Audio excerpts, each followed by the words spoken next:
नमस्कार दोस्तों, आपका हमारे अपने YouTube चैनल में स्वागत है। तो चलिए जानते हैं गांधारी के पहले पति के बारे में, जिसके कारण हुआ था महाभारत। कहते हैं कि हमारे पिछले जन्म के बुरे कर्म हमारा पीछा नहीं छोड़ते और किसी न किसी रूप में हमें उसकी सजा जरूर मिलती है। ऐसा ही कुछ हुआ था महाभारत के एक अहम पात्र धृतराष्ट्र के साथ। हम सब जानते हैं कि धृतराष्ट्र जन्म से ही अंधे थे, लेकिन बहुत कम लोग जानते हैं कि उनके नेत्रहीन होने के पीछे उनके पिछले जन्म के पाप थे। इतना ही नहीं, धृतराष्ट्र गांधारी के पहले नहीं बल्कि दूसरे पति थे।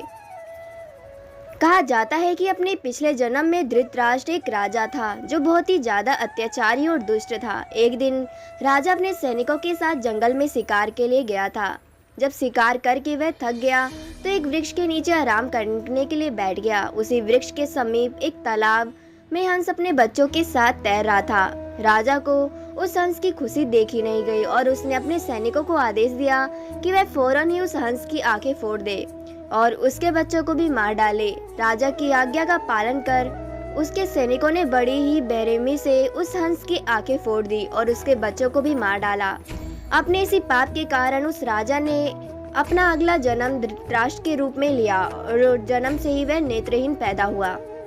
वहीं एक दूसरी कथा के अनुसार महाराज शांतनु और सत्यवती के दो पुत्र थे, विचित्रवीर्य और चित्रागंध।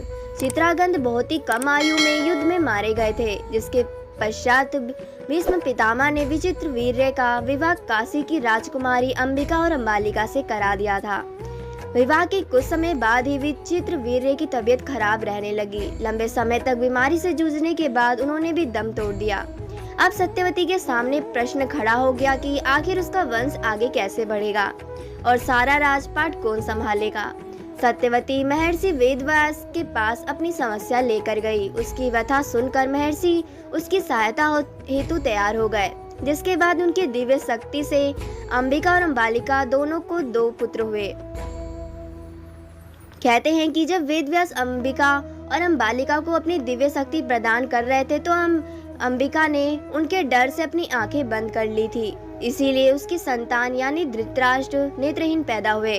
वहीं दूसरी ओर अंबालिका का शरीर भय से पीला पड़ गया था। इसी कारण उसे पुत्र के रूप में पांडु प्राप्त हुए, जो जन्म से ही कमजोर थे।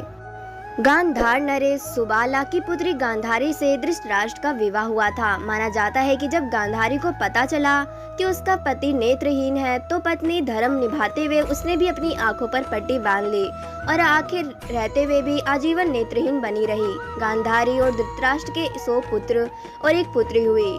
इन सब में दुर्योधन सबसे ज्येष्ठ था।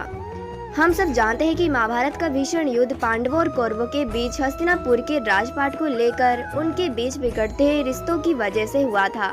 लेकिन क्या आप जानते हैं कि इस युद्ध की नींव तो पहले ही गांधारी के परिवार वालों ने रख दी थी। एक कथा के अनुसार विवाह से पूर्व धृतराष्ट्र को इस बात का पता नहीं था कि गांधारी की कुंडली में कोई दोष होने की वजह से उसका विवाह पहले एक बकरे से कराया गया था और बाद में उस बकरे की हत्या कर दी गई थी।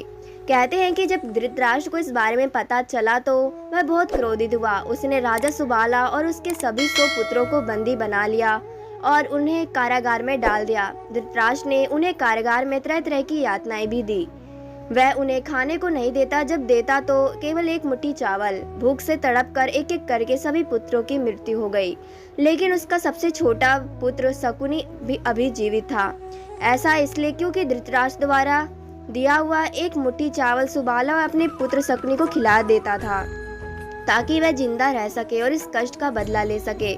जब सुबाला का अंतिम समय आया तब उसने अपने पुत्र शकुनी को आदेश दिया कि वह उसकी रीढ़ की हड्डी के पास से बनवा कर अपने पास रखे।